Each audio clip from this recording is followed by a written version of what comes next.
The month of printmaking is a biennial Colorado event celebrating the fine art of printmaking, sponsored by the Invisible Museum. I'm Talty, and I want to welcome you to listen to a few of the participants of the first edition of Mo Print, held in 2014. We're at the McNichols building on the third floor in an exhibition called 25 Years of Open Press. This is Kellie Cannon, and she is one of the printmakers in the show. Kellie, can you just explain briefly the process, the printmaking processes you go through for these prints? Sure. So I work on polymer plates. I use solar plates if you want to get brand name-y.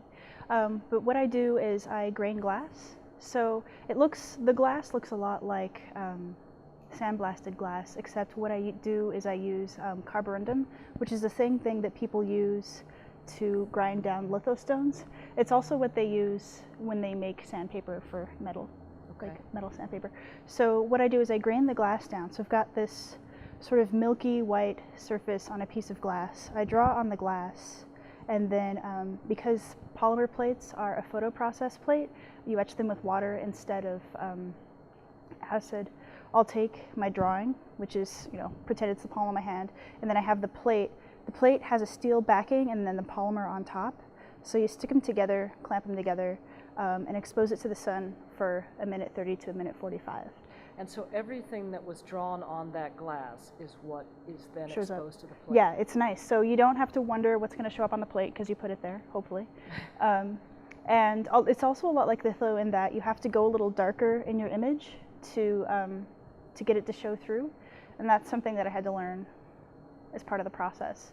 But the nice thing about drawing on the glass is the surface is exquisite. It's very porous. I use inks.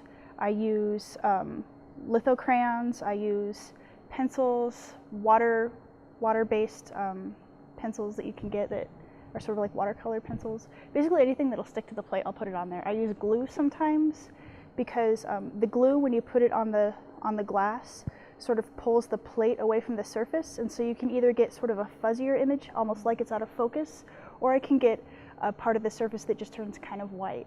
So is it a one-shot deal? Whatever. Yes. And that's the thing that's very frustrating about it. The nice thing about working on, say, zinc or copper is you can go back in and mess around and kind of fix things, whereas with solar plate, there are ways to go back in and do that, but you have to, the ways to go back in, A, I'm not entirely great at yet, and B, they're a little more meticulous than I am. Okay. All right. Well, all right. Good. So you can see the work, and you'll hopefully now understand how it was made. Why did you choose these particular two prints for this show, 25 Years of Open Press? Sure. So I made these prints with Mark at Open Press. Well, not with Mark. I interned for Mark for about 6 years. And then, so he trusts me in his studio alone, mostly. And the red print I chose because it was sort of the breakthrough print for this process. I hate the color red, and I wasn't going to use it. And Mark has this tendency to kind of walk by and drop these bombs and then just kind of keep on going. So he walked by and he said, "Man, you should really try red with that." And I sort of chuntered a bit and said, "Okay." And it turned out great. The thing that was really exciting about it is it does that thing that some colors in nature do, where you put two colors together and they look so unnatural, but they really pop. And so I've been looking a lot of things in nature in terms of colors, and I really like that idea of like a juicy color with a more calmer, natural looking color and how they pop. And they don't, but you can see that in nature sometimes, I don't know. Sometimes I see flowers and I don't think it's a real color, but it is. Mm-hmm. So that's why the red one's there. The green one was there because we both kind of liked it out of all of the other prints that I brought. But it's from the series Imagined Environments, and I think I did like 18 different images in that series. So good. Why, the printmaking has this whole tradition of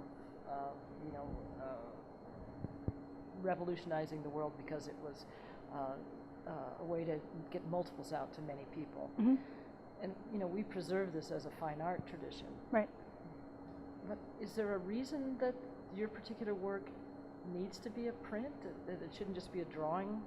Well, I do a lot of other things. I also paint and I also just do straight up drawings.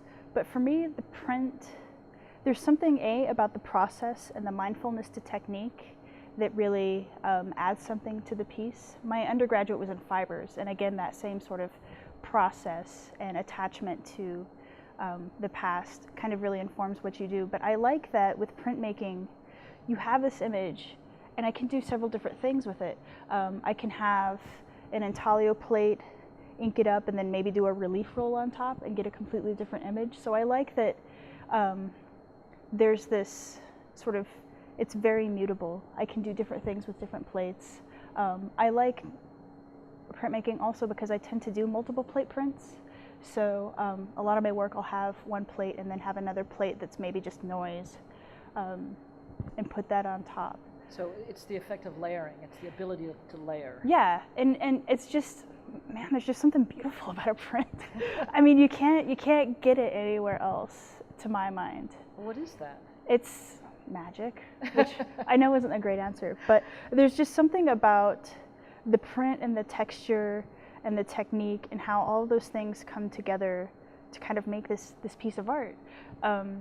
Well, I think in printmaking, there's always something between the work that you show to the viewer Mm-hmm. and what you did.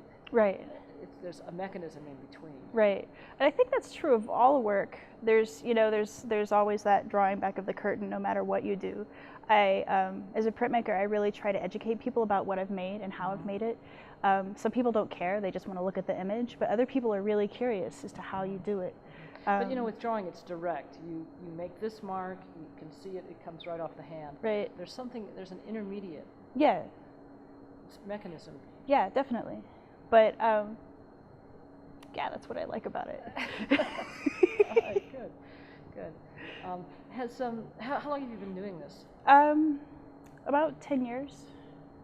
So it's not quite 25 years of No. Experience, but has printmaking changed in the last 10 years? Well, if so, how has it? For me, my relationship with printmaking actually started, I took a printmaking class my last semester of college, fell in love with it, and was frustrated that I was graduating. So I went and worked with Mark, and through him I've seen a lot of people using solar plates, which I don't think, that's a new technology for printmaking, instead of using zinc or copper, using a solar plate. But in terms for me, it hasn't really changed much because I've just been either using zinc or solar plate. I've been playing with new techniques, and sometimes I'll use Xeroxed images in my work. Mm-hmm. But those are all things that have been around since I have. Mm-hmm. So there's not, in your 10 years, did this solar plate process come out since you started? Gosh, how long has it been around? And was it the first thing you did? It's not the first thing I did. The first thing I did was zinc, etching on zinc, and then dry point. But that's a very old technique. Yeah. And you can do dry point on polymer plates. It doesn't give the burr like you would on a zinc or copper, but you can still go back in and draw.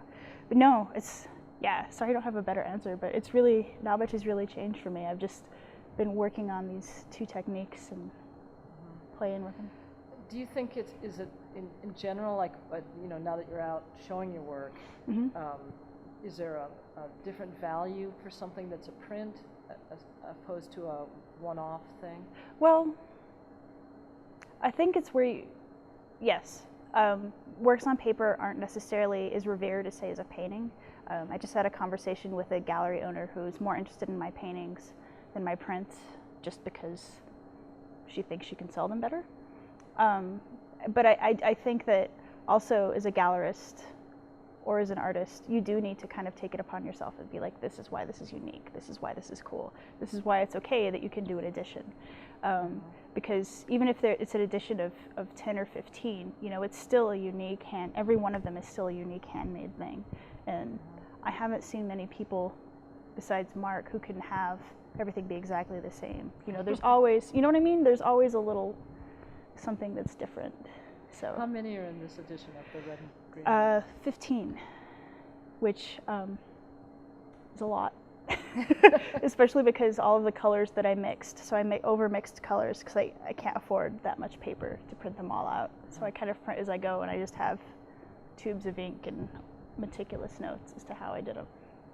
So the color varies. Is that the biggest difference between the pieces in the edition? No, the color is pretty much consistent because when I did the blue, I mixed a lot of it, and I still have that blue in my studio. So if someone wants to buy one, I can print another one for them. Well, this was really great. We got to hear about the new-ish process of polymer plate etching, and talk to Kellie Cannon. Thanks.